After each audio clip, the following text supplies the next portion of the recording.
Well, hello everybody. I'm joined today by the lovely Luke and Alistair.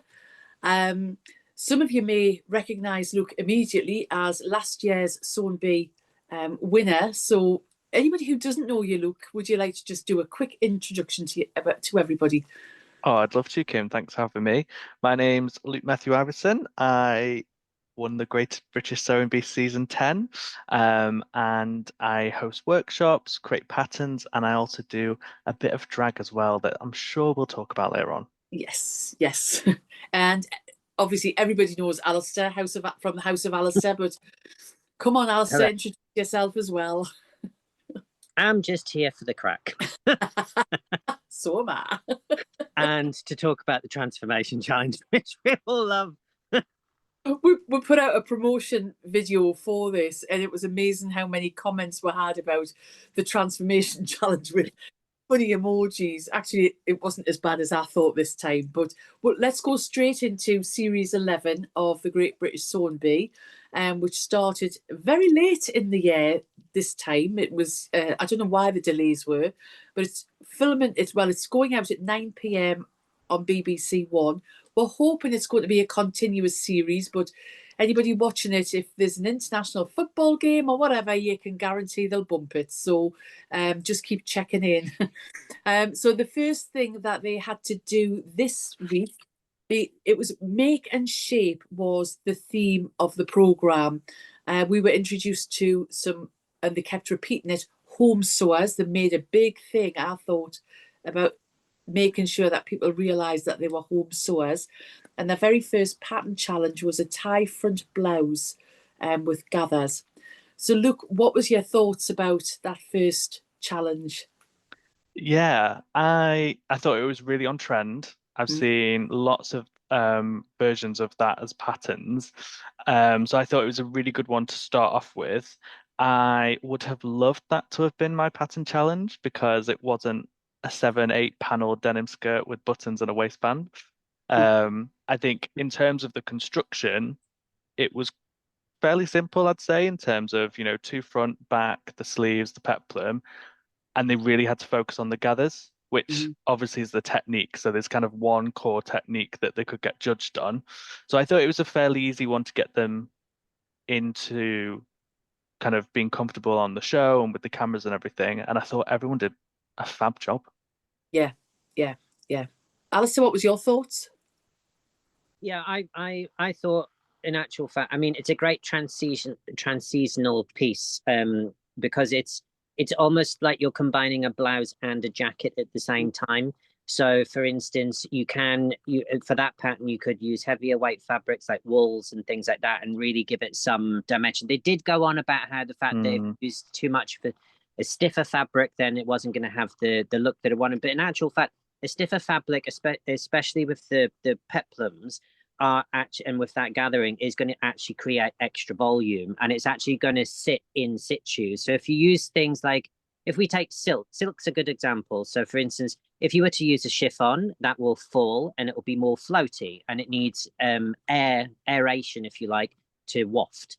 If you use something like a silk satin, then it's still going to have a lot of hang, but it's still going to give you that drape. Then if you use the other silk parts of the family, like taffetas or dupion silk, they almost have a mind of their own. So it's almost like they've got crinoline already in there. So if you wanted that sort of sculptural shape, that would have given you that. So their comment about using the specific fabric, it all depends on what look you're actually going for. So I don't think there was any right or wrong choices with that. The only criticism that I do have, as this is the Natter, is the fact that when you actually looked at it, the most simple thing on that thing to get absolutely wrong were the ties.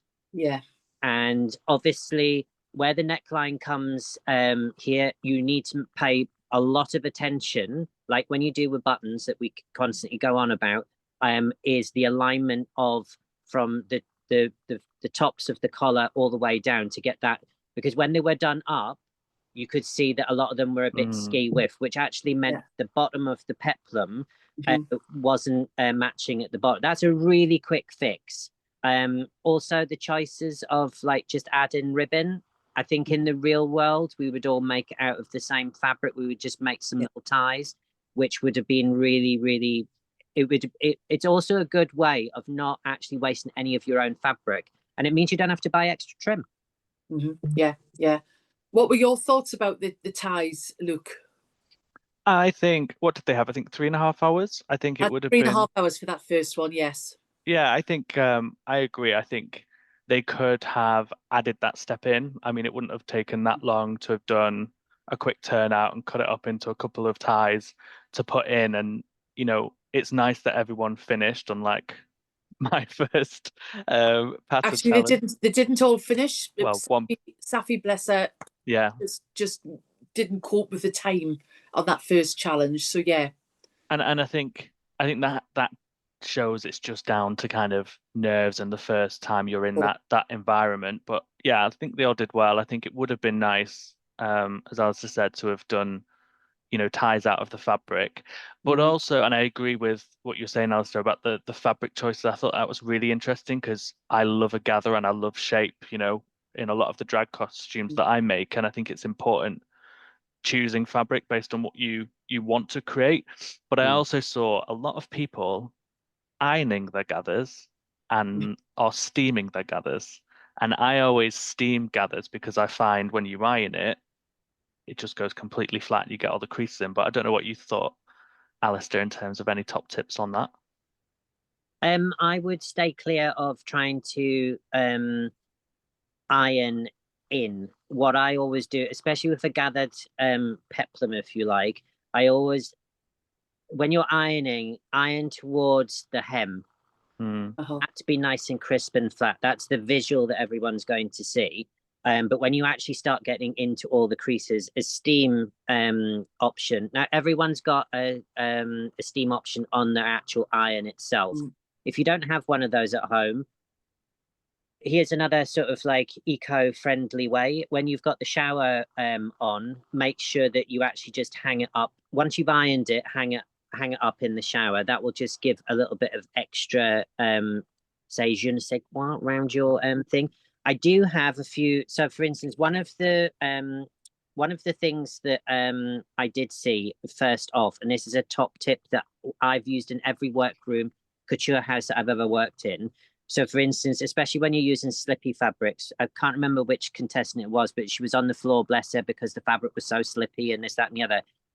You don't have to go and buy out calico. We do have calico for sale. However, line your table in calico. It acts like a natural abrasion and it stops your fabric from slipping all over the place. It even helps when you're actually cutting it out. If you don't have that, get an old bed sheet, recycle and reuse, put that over your table. You know, just don't invite your friends around, you know, when you're doing it, because, you know, it might be a bit of an old knackered fitted sheet that you're using. But that just allows to give some grip to your fabric. So when you're using those types of fabric or lightweight fabrics, even linings, because a lot of people will do linings, they might not use a silk for a dress, but they will come across a lining at one point of their life. Use that technique on the table and you'll honestly, it cuts out a lot of work. And it means you're not crouching down on a laminate floor or doing all that kind of business. So one of the things that I picked up on was Jess, who did the lovely yellow gingham, and she actually burnt her ribbon.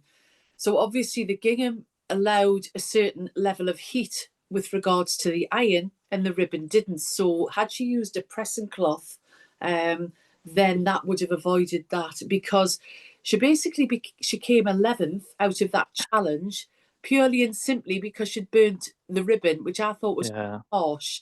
Safi came last, although her work was lovely, and that was because she just didn't finish, but she really concentrated on her gathers. So our quality of sewing was there. It was just a time management. As I say, I felt really sorry for Jess because I didn't feel that, you know, it can happen to any of us, but please use either one of the iron-on cloths that are on the House of Alistair website, which are the Vliserine see-through cloths that you can wet. They're see-through without wetting them, but you can just pop them on. Failing that, just get yourself a cotton tea towel or a piece of cotton fabric and just use that on the iron. She'll not do it again, I've no doubt, bless her, but we've all done it. And of course, with it being the ribbons right at the very end, the garment looked not as good as it could have done. The other thing, sorry. What did you think about Esme's comment? There was one thing that really, really annoyed me, which Esme went, and it's all to do with, we know it's all to do with editing, but the person that chose the really ditzy print, and it was like, oh, well, it's so hard to see the gathering. Yes, yeah, yes. Well, then do what we've been saying for years. Give them all the same blinking fabric, so it's an even playing field, and judge it, the technical, on the technical. Don't allow any thing of choice. Give everybody the same even playing field. Then, Esme, will be able to see the gathers as much as you want. But it was clever using a ditzy print, because that hides a multitude of sins, especially with something. I think very wise there. And the gathers are there regardless of what fabric you're going to use. They just have a completely different visual effect. It goes down to personalities. One thing that they were told to do, or what, you know, at the beginning when Patrick and Esme, what you're looking for in this challenge was they didn't want to see the gathers after the garment was sewn together. Now, the gathering was done all on the sewing machine. That was number one. One of them snapped it, so that's down to the quality of the thread. Anybody at home can quickly gather on their sewing machine just by increasing the length of the stitch and just letting it go. And if you've got the overlocker, it's an absolute dream. It's really, really quick to do. But do consider what thread you are using your gathers in, what you're gathering in, because if you've got a stronger thread, so remember with threads, the numbers are completely different. So the higher the number with a thread, the thinner the thread is. The lower the number, the thicker the thread. So I would be using at least a 40 weight for my gathering. Even if you remove those threads, ultimately, now one of the contestants, I can't remember which one it was, actually did the gathering, sewed the garment, and then removed the gathering stitch. So you could use, and I used to use it, I've got this, I still do, I've got this pink thread from my Natter, which is a polyester thread, which whenever I'm gathering or doing things like that, I use that, and then I just make sure that the gathering stitches are taken away. It's down to seam allowance, isn't it, Alistair, with regards to that, the gathering stitches. I just wondered if you could just quickly assure people with regards to that. Yeah, I mean, one of my big tips, so you can do two things. Okay, now Visaline, which Kim introduced me to, because obviously I'm old school and I do everything by hand, by the couture way that I was taught, which is, I will admit it, it is time consuming and sometimes laborious. However, I'm just quick at it because I've been doing it for so many years. Because, well, I mean, I'm only 21, but you know. However, my big tip with that is most people come a bit sort of at falter when they use the gathering stitch, but it's all the fraying that comes off a fabric when you're using it. So my biggest tip with that one is just overlock that raw edge to keep everything neat and tidy. It will give you so much guidance. Now, the other reason I'm saying overlock it, you're adding weight to that raw edge. And that means it's going to keep it flatter, and it's going to give you more substance when you're pulling it together. It means that it's going to align and keep flatter.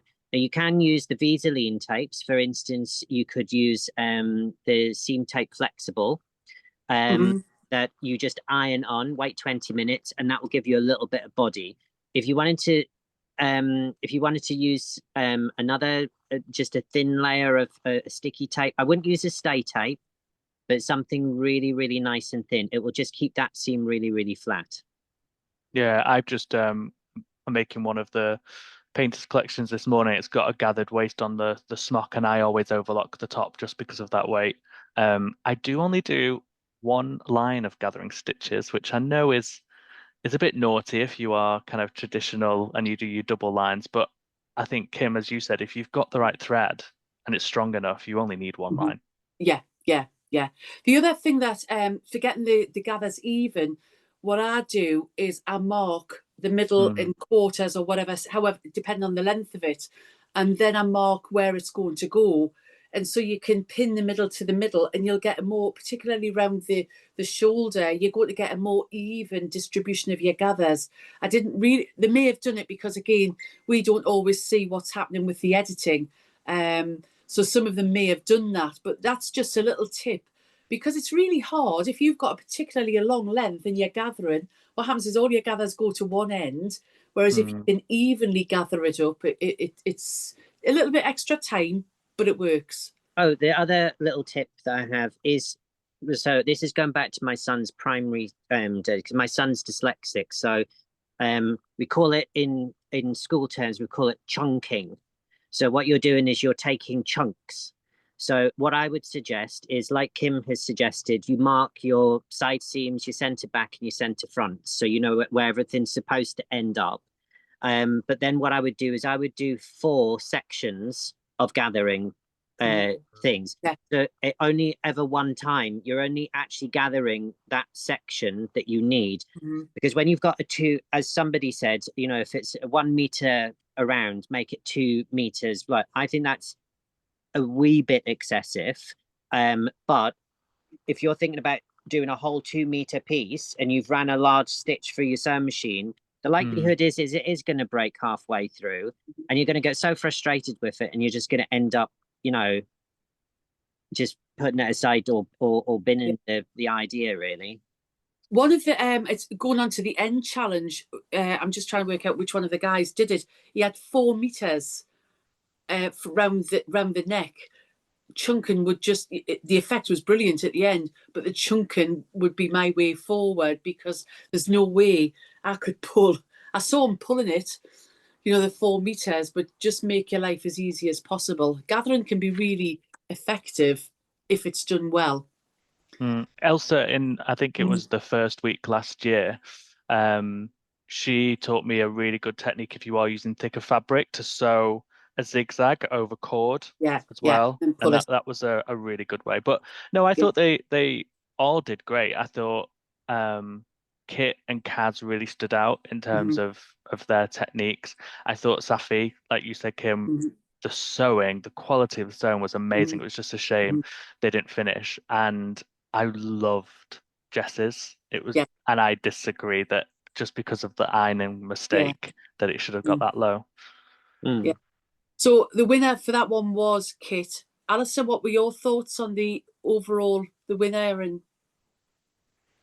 And look, I mean, I think that, you know, at this stage, they are sort of like right at the beginning and right at the very end. It's sort of like nitpicking, and they put some sort of order in there. I mean, as you saw it, I mean, the one that won was, you know, was lined up beautifully. It was sewn really nicely. As we've said, it was a relatively simple, straightforward project to get them going and started with. So yeah, I mean, it's going to be difficult. I mean, there is 12 of them. It's going to be difficult to put some sort of order. And also, the only thing I'll say, I'm jumping a little bit forward, but obviously because one of them was ill, I think they actually, production-wise, they should actually keep this now in the scheduling, because no one should go home on week 1. And if you are going to do a double elimination on week 2, I think that's actually fairer. Rather than someone just having to go out. Because you have to do that. Whereas if there's no one on the week 1 and then it's week 2, okay, you've settled in, but now we're starting to get the competition rolling. Or what if they held that and added jeopardy, so you didn't know when the double elimination was going to happen? That would be better. Yeah, because I think there's sometimes, you know, there might be more people in the bottom in another episode. So yeah, I think that would be interesting. It was nice to have no one go home in the first week. I agree. And I do think that, you know, I know the very first time I went on TV, it was, you were ill. It doesn't matter how much practicing you do, when you've got a camera there picking up every single word, and Alistair and I are used to doing it live, which is even worse because there's no bad language whatsoever. There's no, you know, if you make a mistake, you have to roll with that mistake. But the stress that you're under for that period of time, and even having done it for so long, and it becomes a bit of a way of life, there's still that apprehension and nerves. So to go from sitting at home and sewing to having all these cameras, you know, this goes for every series, all these cameras and this intrusion, and the minute you make a mistake, they're on you because they're wanting to film the mistakes, they're wanting to film your reactions, is really stressful. So I was dead chuffed that they didn't send anybody home, I'll be honest with you. I think it was really fair for everybody. But I'm going to quickly move on to our favourite challenge, which is the transformation. And this time they were given a circle skirt. They weren't allowed to use any trim. Sorry, yeah, but they could have a fastening. So there was no trims from the haberdashery, no extra fabric, but they could have a fastening. Luke, what was your thoughts on that? I mean, you both know I love the transformation challenge, and we've talked about it at length. I would have been happy if they'd been given shower curtains. However, I think for other people that might not like the transformation, I thought this is probably the best, because a circle skirt, there's so much fabric in that for them to use, but because of the way it's cut, there's also so much opportunity for draping, which I think a few of them might have played with, but they really could have lent into that because of like the bias on the circle skirt. I think again they all did really well with this challenge, and I really enjoyed kind of looking at the different versions, like someone making shorts, you had a dress, I think it was Kit who did the candy wrapper kind of Yes, the neck quality, collar the piece. quality street. Yeah, I thought they had loads of fun with this one. And yeah, I would still like them to keep some of the creative transformations in throughout the season, but I thought this was a great one to start with. Oh, yes. Alistair, you couldn't have hated this one. I didn't hate this one, actually. Yeah, results. yes, the Ice Queen is melted. Yeah, I mean, the transformation challenge is not my favorite one, and also when I absolutely it boils something when, like, for instance, in the past they've given a whole load of cricket gear stuff. Remember that one? That's my one. Yeah, and they were no, that was not for me at all. However, this one, a simple circle skirt. Everyone's got something like that in their wardrobe. Potentially, for instance, you've been out, I don't know, you've been out for a leisurely walk in the woods and been attacked by a bear, and you've got a big hole in the back of it. So you've got to do something with it. So in actual fact, I thought, yeah, this one actually was something that I think people could actually do at home. There was a reason for it. So when there's given context and reason, then I'm all up for it. When it's just doing something for doing sake, then I'm not really on board with it. But I did think some of the things, I think somebody who made some shorts out of it, I'm like, was maybe a little bit too much, to especially with the time frames. Interestingly, that was Glendora. Yeah, we see Luke's point there about the fact that this would have lended itself to draping. In actual fact, quite a few of them did do that. However, a lot of them should have done that, because the one that won, which was the Batwing top, that this goes back to sometimes simplicity is sometimes the most dramatic and more effective. Whereas sometimes the more complicated thing, which we'll get on at the very end, because I've got a few comments about a certain couple of the main challenges. Simplicity isn't always it's a double-edged sword, but in this instance, I think the simple approach to this. Also, you know that when you go in, I mean, it's 11 seasons on now. You know what's going on. So it's not like, it's not like I've just gotten off a flight to Russia and it's suddenly I'm on a game show and it's a big shock what I'm actually doing. So I've never seen the program before. Everybody does watch it who intentionally goes on. Yeah.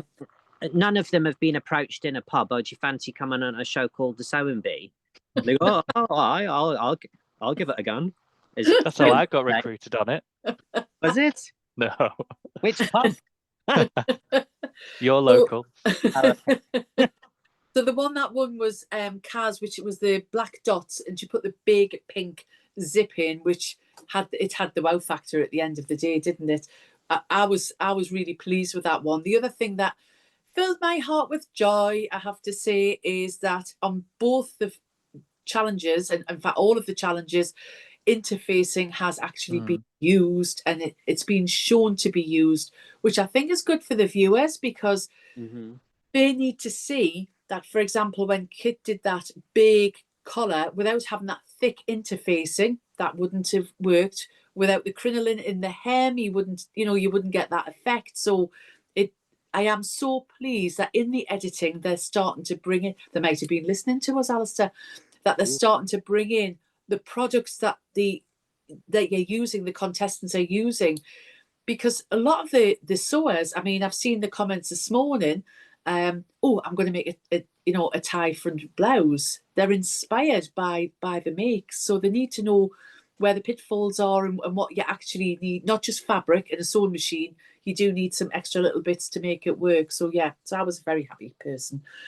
Again, they ranked them, and I think it's a really hard one, because when you looked at the whole lot, they were really impactful, I thought. And when I was watching it, I thought, Alistair will be happy with this particular challenge, because it's a good reuse, recycle challenge. Well, yeah, but the one comment I really didn't, I just thought, why even did it? It was the leopard one, where they went like this over the bust. Oh, well, see what's happening there. I'm like, you're judging it by transforming a circle skirt into a new creation on a dummy. It's not necessarily to be functional or wearing, it's transformation. So why Esme decided, oh, well, I'm going to do that? Well, in fact, some people might like that look. In fact, I'm sure the actual fact, Janet Jackson and Nicki Minaj, I know for two people in this world who have done that thing, exposing the booba-jubas. So I'm sorry, but I didn't agree with that comment. I think sometimes the comments are really unfair to what the context of what the show is supposed to be about. And it's all about personal preference. I like the fabric. I know. It goes back to, we don't know what the editing is. That's number one. Sometimes things can be said out of context, and it appears to be out of context because it might have been a whole sentence that you said and they've just edited that in. So I'll be a little bit fair. But yes, Jess, I can confirm that, Kim. Yeah, I thought that might have been the case. And Jess came last on that challenge, and I didn't necessarily think she should have come last on the challenge. And again, I think it's a matter of, because there's too many contestants at the beginning, maybe should they have less contestants, and then it would be a little bit fairer. Maybe 8, 12 is a lot of contestants, and there's only 10 weeks usually in the shows.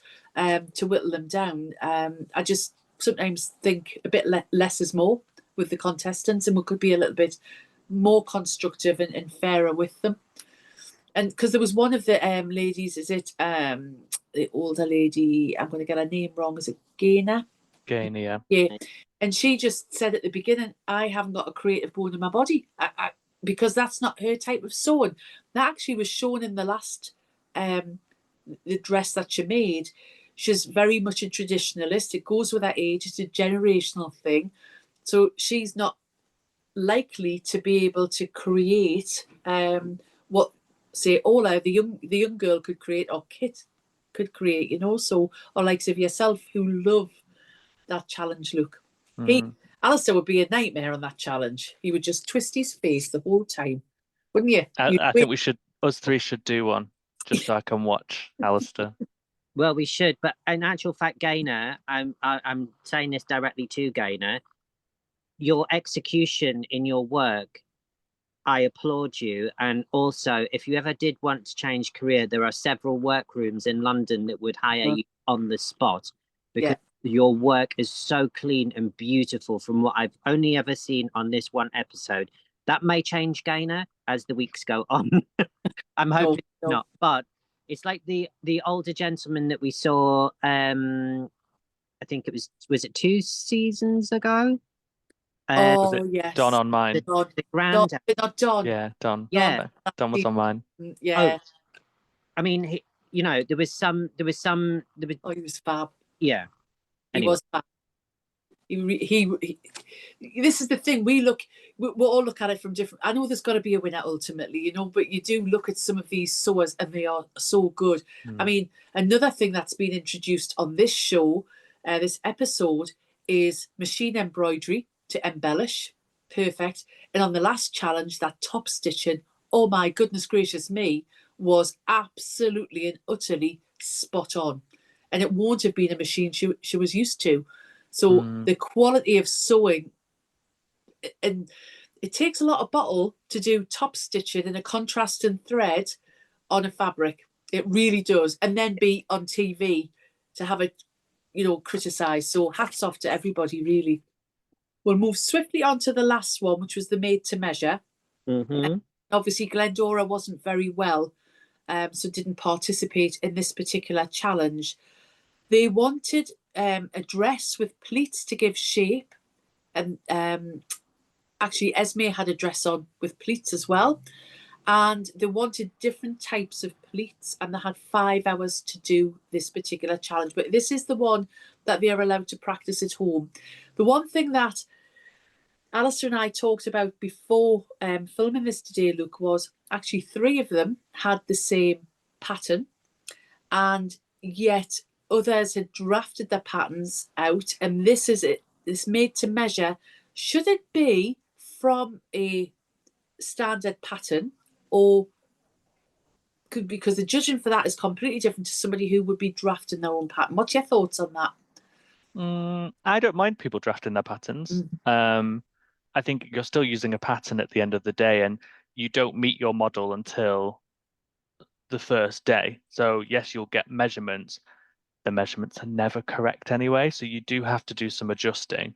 So I think you're still starting at a level playing field, whether you've bought a PDF pattern or a paper pattern or drafted your pattern. When you get into the made to measure challenge, you will have to amend it to your model's shape. So I think it's still a level playing field, and it just adds some of that creativity. I do think if you are going to draft a pattern and say, and like kind of that's your thing, then I really hope it's been tested. Yeah. Because I think a few of them that had drafted their own patterns worked really well, and then some didn't work so well for me. Yeah. So you just going back onto that. So you meet your model on the first day. Is that the first day of filming? As soon as you start the transformation challenge, they're in. The made to measure. They're in the room. So that's the first time you meet them. Oh, so that's the first time you meet them. But do you get sent their measurements by email or? Yeah, you'll have the measurements by email, and obviously if you change models for different challenges, you get the different measurements. But we all know, they could have been taken months before when they got booked, and their body shapes will have changed. So they've been eating pies. They've been eating pies, yeah. So you have to take the first thing we all did in my season, and I think they've done it in every season, is you take your model's measurements, and especially if you're using that model consistently, then when you are kind of looking at your next challenges that are coming up, you can amend those patterns ahead of time. Right. That's interesting, because that's something obviously the viewers don't see or don't know about. So thank you very much for that. What was your thoughts, Alistair, on this particular challenge and the finished garments? I thought there was a lot of very clever uses of it. Obviously, there's a lot of, like, Gaynor. I mean, the sewing on that was beautifully executed. Safi's very clever, in actual fact, because, and the reason why I'm saying this is when you're using things like box pleats and things like that, if you've got a stripe, there's no need to seam because it's all printed there for you. So very, very clever use of the fabric, and it was stunningly beautiful. I thought the color combinations I really liked. That's my personal preference. But in terms of execution using pleats, I mean, obviously it is open to your own interpretation. Some people really went for the whole pleating thing. Others put one pleat in the entire piece. The one that I'm talking about was Kit's. Now, I think for the final garment, when you're given a brief of pleats, I think you really need to see pleats, not one pleat. That was essentially a fold in the front. I don't see that yes, it was dramatic, and yes, it was color blocked, and it had a wow factor. But in terms of the brief, I'm not sure that really fitted in well enough with the brief at hand. I thought it was just use it having one pleat, because other people were very much criticized for they had done multiple pleats, but oh well, you ran out of time, you bit more off than you could chew, and what have you. So, well, would they have been happy if everybody had just done one box pleat from the princess line and just did one, and then maybe put a few bits of embellishment on the top? Would that have sufficed? Well, no, it wouldn't have done. So I don't think in this case, I don't think just doing one pleat, it should have been specified. I think like, for instance, if they had said you had to use 3 different visible pleating techniques, then I think that would have been fairer. But because it was too open to interpretation, I think just putting in a tokenistic pleat and then saying, well, this is my pleated garment, when you compared it to other people, for instance, is it pronounced Orla? Orla, yes. Orla. So I thought that was very clever in the front, that good use of draping as well in the front. My viewpoint on that is sometimes you need to learn, but you only learn that through experience. Sometimes you need to learn to edit. Sometimes showing every technique on something isn't necessarily. I didn't like the sleeves, but that's my personal opinion. I thought that would have been really chic and simplistic if it had no sleeves, because that was the central and focal point for me at the front, and that should have been left to sing. And I thought it would have been stronger without the sleeves. That's my personal opinion. Stuart's neckline I absolutely loved. A quick tip with if you're rushing to do a hem, use a blind hemmer foot on your sewing machine. Most sewing machines or overlocker has it. That will give you a quick result very quickly, and it will be a lot better than if you're trying to roll your hem in seconds, because that's when everything goes. I would have, if you're in doubt of that time and you've run out of time, leave it raw. It will look far better walking down a catwalk raw. That's what happens in real life in catwalks, people. Half the trench coats you see walking up and down a catwalk, none of them are lined, because we've been fitting them to the models in seconds before they've actually gone on. That's why the trench coat's all done up. And you're thinking, what a waste of a model's time having her walking down. It's because we haven't lined it, because we've been fitting it to it. So in actual fact, leave it raw. People will think it's probably intentional. And if they ask, it was intentional. I thought Kaz's was simple and neat. Yasmin, there was lots going on with the tartan, but I respected what she was doing.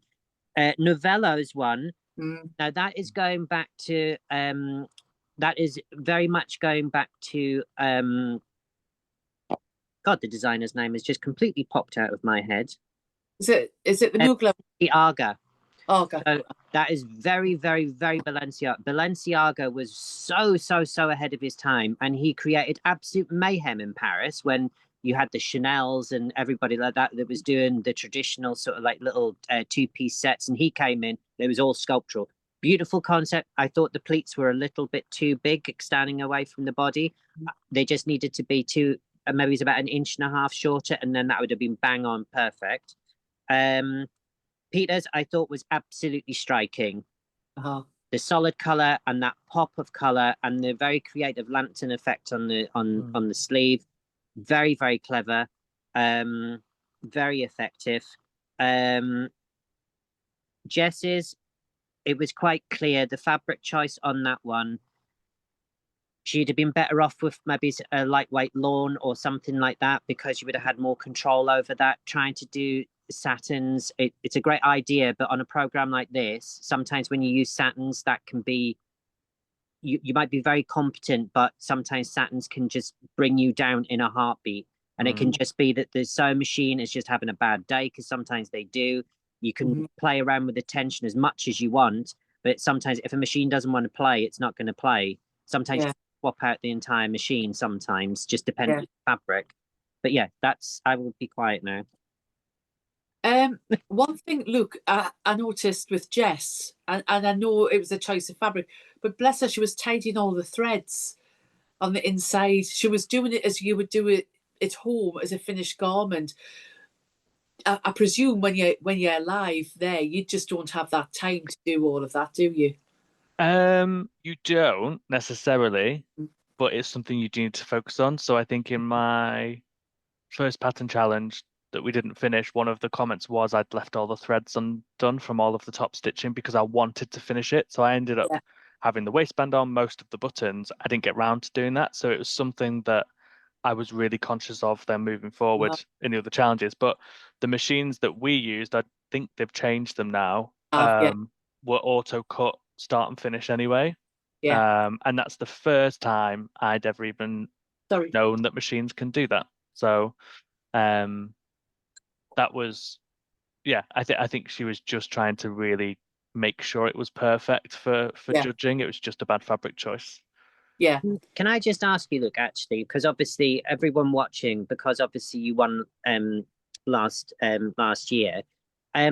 So what we see, because we're always intrigued to know about the mechanics of the actual program. Obviously, I mean, we all know that you've got several cameras shoved in your face and you've got an annoying presenter asking 10 million questions all the time.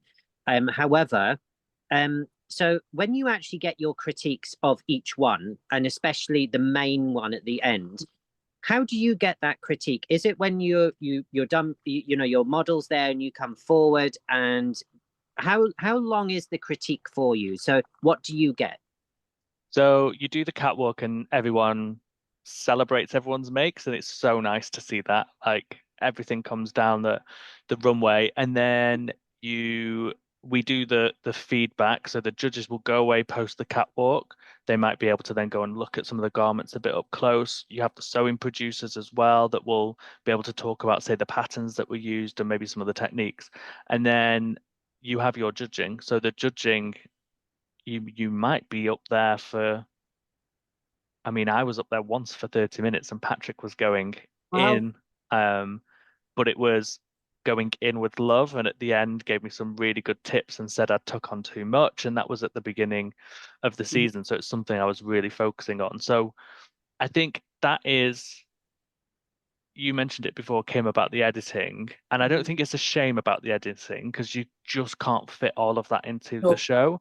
But I do think there's so much content that you see, especially in those interactions with the judging, where they Uh-huh. might teach you a new technique or they might comment on something, and you'll see, you know, an amazing bit of work that someone's made, and Patrick and Esme love it, that you just don't then get to see in the show. Yeah.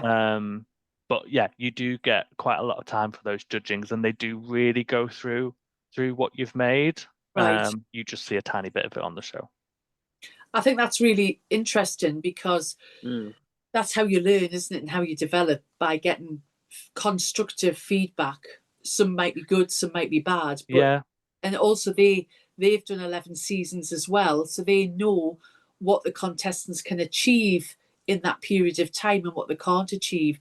I always find it amazing when, particularly when they've gone and chosen fabric from the haberdashery, and they've, Patrick or Esme or May would say, is that really the right fabric? That they then plow on, because the minute somebody says that to you, you should be then thinking, oh gosh, it's not really the right. that's down to the contestant though. Yeah, exactly. Oh no, that's Yeah, what I'm saying. I always think, if I was standing there as a contestant, or yeah, they would say, that really, is that what you want? I would be thinking immediately, they're trying to say, put it back yeah. and yeah. So It's interesting the amount of contestants I've seen over the years that don't listen to that because they will come up and say, yeah. but no, I do, you know, I've seen some of the comments of other seasons, including mine, and I think one of the biggest ones is like some of the educational content's come out and it's about the competition, but I do find it a shame that people can't see how much time Patrick and Esme do Mm-hmm. spend in terms of help. Like I wouldn't have been able to progress without some of the feedback. And you know, most of the time it was constructive criticism. Well, that's good, because Mm. from the viewer's point of view, you get comments like, "Oh, well, I don't really like that color," or "The bow Mm, could have been bigger," mm. and they're quite sort of, Neutral. yeah, and they're a bit off the cuff, and you just think, well, that wasn't really very helpful. You know, Esme, yes, you like a bow, and you like a big bow, but we only ever, and the viewers only ever see that part of it. So I Yeah. think really nice to know that you get so much help and so much feedback to allow you to develop. I think it would be better, I think, all round. Now that, I mean, look, it's a long established TV show. It's not, this isn't its second year at airing. You know, they've spent a long time tweaking and doing this, that, and the other. I think it would be a bit more prudent now if they actually, rather than, if you accumulated all that airtime that where you've got Esme or Patrick just going, or it's, I don't like this, or I love the color, and that is the critique that you see.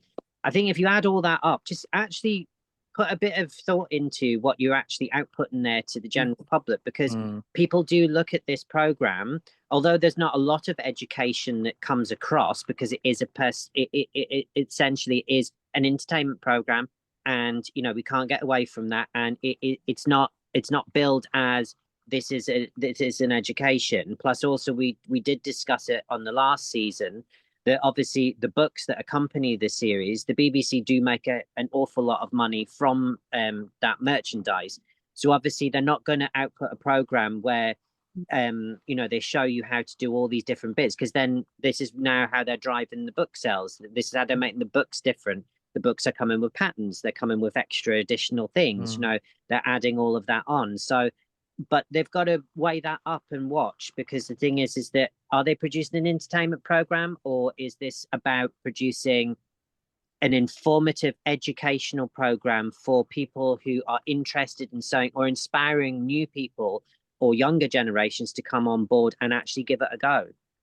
I'm all for as much craft out there on the media. I don't think we'll have enough now. We used to have, you know, the Kirsty Allsop. We've had them over the years. The Great British Sewing Bee does get people sewing. And when I had my bricks and mortar shop, and Alistair, you'll see it yourself, people are inspired to do something. Even, you know, oh, I've got that sewing machine, you know, under the stairs, or it's been in the loft for 2 years, let's get it out. So it does inspire people. I do think that take away some of the humour that they try and bring into the show, and replace it with a little bit more of that conversation that the judges have with the contestants would be better. Because sometimes, I mean, I started last night, and I said this before we started filming, that first intro, it would have appealed to my 6-year-old granddaughter, Esme and Patrick, in shapes. We don't need that. We can be told we are adults. The people watching these programs, men and women, are of a particular age. Even the younger, the teenagers, we're not children. We don't need to know, oh, it's a shape, it's a making shape this season. I don't need to see a triangle to know that that's a shape. So I do think that they could get the balance a little bit right, but it's down to the producers and the directors. It isn't down to necessarily the people who are on the set. So never mind. One day I think, to be honest, with programs like this, when it comes to presenters and judges, I think what they really need to do is they need to find because, you know, when I had my shop on Savile Row, Patrick Grant's shop is still 2 doors down, Norton's and Sons. So you know, I used to bump into Patrick most mornings. You know, he used to be there with his bicycle clips on his trousers, because he used to cycle in every day. But you know, he's a very you know, he's a very pleasant, you know, decent, I'm going to call him a bloke, because that's what everyone does these days. I would have said gentleman. But I think the personality, somebody's personality just needs to be able to shine through, rather than them forcing it through. Oh, well, we must be funny now. You know, find their niche, let them do what they do well. Like, for instance, Esme is very dry. Let that shine through. We can see glimpses of it, but just let that naturally come through. You know, for instance, Simon Cowell hasn't made a career out of being, you know, quite opinionated without, you know, it actually making great TV. So I think rather than writing it for them and trying to push them into a box that, oh, let's be fluffy humor here, because, you know, sorry, any Margot's in Margate, I don't know you personally, but Margate, who's watching there, goes, oh, that was such lovely, you know, so lovely, you know. You know, I think, you know, you can be clever, I think, is what I'm trying to say. Definitely. Well, I certainly enjoyed the first episode. I'm really looking forward to the second episode. I'm also looking forward to the fact that they're all still there and giving them a second chance, because I do think that settling in period is really important, and they will have had a full few days of filming, so they'll have got used to that aspect of it as well. So I'm really looking forward to the next one, which is activewear. So they're going to be making caps. The recycling is ready to party, and they're doing athleisure for their final challenge. So looking forward to that. Now, Luke, you have got, like you say, your sewing. A little bit of promotion here, Pet. You've got your sewing studio. There you are. You're doing various workshops. You've just got your new sewing collection, the Painters collection, Yep. your pattern collection. You're going to be dropping into Festival of Quilts. And if anybody wants to follow you, Facebook, Instagram, and YouTube, and I'll put all the links on. Have I missed anything out? Nope, that's Nope. everything. Yeah. So pop along to the workshops. I'll get one of the patterns, and you're going to follow along on the YouTube videos as well. So yeah. That's brilliant. And it's good to see you again. And thank you so much for coming with us. Alistair, you are very generously on the House of Alistair going to give everybody for the full season, so that's the full 10 episodes, 15% off your website. And I'm going to put the code. It's going to be capital B 2025. But the word B. So it's the word B. So capital B, capital E, and then 2025, and that will give you 15% off the entire website. Now that also includes the Visaline products. It also includes, which I shouldn't really be telling you this, anything that is actually already discounted and sale, just because this old dinosaur hasn't worked out in the back of house, which is what you call the back of house on the website thing, how to compartmentalize things. And then I tried it, it got all confusing. So anyway, so you're getting 15% off the entire thing. Which actually is, so if something's half price, you get another 15% off it. But we've got a little bit of a giveaway just to give everything started. So obviously everyone who might be starting their sewing journey, we thought we'd give you some tools that will make life a lot easier. So these strange looking things, Kim's nemesis. I either do. Well, you told me to cut the fabric on the bias and the work a treat. I was trying to. They're loop turners, by the way, everybody. So if you wanted to do that tie blouse, right, use the loop turners, because you can get really, really fine ties with them. Yes. I did have a sleepless night before I went on live TV trying to do it. And I rang them up, I can't do this. Anyway, on TV, you'll be pleased to know, Luke, I did it first time. It was absolutely brilliant. So yes, it was like moment. But they're so useful, they really are. And the other thing people were wearing, get it shown. Oh yes. So you're also getting one of these. So this is a handy wrist pin caddy. Now, if you're like me that likes to put their pins in their shirt or their t-shirt and you're constantly stabbing yourself, this is a sure way of not doing that. So really useful. So we're going to actually do 3 lots of these. So wow, tell me that. Oh, sorry, didn't I? Oh, right. So right. So you're going to. So it will be. You won't get a choice of color. However, there will be mixed colors. So 3 people will get one of these with a pair of these. Now, the reason why we're giving you a pair of these is when you get it at home, get a scrap of ribbon or a little make a little tie and put it through there, because these are the easiest things to lose in a workroom. They will go missing. You'll end up buying more and more and more of them. Also, if you've got kids at home and, for instance, their leisure wear, as obviously we should have kept this for that next week. If your pulls in your joggers have gone all the way inside when you've washed them, you can insert this into that channel and you can pull it back out. These are really, really useful. So there'll be 3 lots of these. There'll be 3 lucky winners. All you need to do is simply join along in the fun, add a comment on the YouTube platform, maybe refer a friend. I don't know. If you're feeling generous, then that would be great. So the 3 people will win that.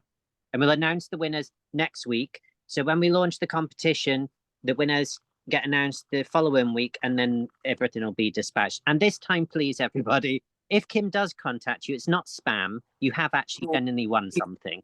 Yeah, because last year we had people who didn't pick up the prizes because they thought I was joking. Really, I'm really not joking. If you've left a comment and then I contact you, it'll be from the Sixpenny Memory email address. Then please send us your address and we'll get it sent out to you. Now, just before we go, and I know they're not here, but Selma and Grace are doing something in, is it October? Oh, I've heard about this, yeah. Grace left her handbag open and I saw it in her diary. I mean, there was a few other choice things in there. You featured quite a bit in there. Apparently your kitchens are minging. Thank you. He's put extra dry fluids down for your next visit. And do you know anything about it, Luke? I mean, I might be making Selma something for an appearance. She's put in a commission. Wow. So yeah, something quite fabulous. I think it's the Saturday in October for Knitting and Stitch. Is it Knitting and Stitch that they call that one at Alexandra Palace? Yeah. They keep changing the names. That's why I have no idea what it is.